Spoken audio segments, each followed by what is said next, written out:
எல்லோருக்கும் வணக்கம். எல்லோரும் எப்படி இருக்கீங்க? இன்றைக்கி நம்ம டிஎன்ஸ் ஒரு சேனலில் பார்க்க போகிறது ஒரு சூப்பராக ஒரு முட்டைக்கோஸ் சூப்பு. சம்மர் சீசன் ஸ்டார்ட் ஆயிடுச்சு. டைமில் முட்டைக்கோஸ் சூப்லாம் எடுத்துக்கிட்டிங்கன்னா ஹீட்டை ரெடியூஸ் பண்ணிடும். இதுக்கு 1/2 கிலோ முட்டைக்கோஸ், 1 கப்பு சின்ன வெங்காயம், ஒரு பெரிய தக்காளி எடுத்துக்கோங்க. ஒரு பாத்திரத்தில் முட்டைக்கோஸ் வெங்காயத்தை போட்டு தண்ணி ஊற்றி வேக வைங்க. மூடி போட்டு வேக வச்சிங்கன்னா சீக்கிரமாக வெந்துடும். கொஞ்சம் வெந்த பிறகு இப்போ தக்காளி ஆட் பண்ணிக்கலாம். இப்போ நம்ம பருப்பு வேக வச்ச தண்ணி ஆட் பண்ணிக்கலாம். பருப்பு தண்ணியை மட்டும் ஆட் பண்ணிக்கோங்க. உப்பு தேவையான அளவு உப்பு போட்டு நல்லா கொதிக்க விடுங்க.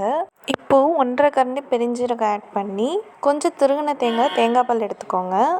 அதை எடுத்து ஊற்றி ஒரு 5 நிமிஷம் கொதிக்க விடுங்க. இந்த ஃபைனல் ஸ்டேஜில் 1/4 டீஸ்பூன் மல்லித்தூள் போட்டு 3 நிமிஷத்தில் அடுப்பை இறக்கிடுங்க.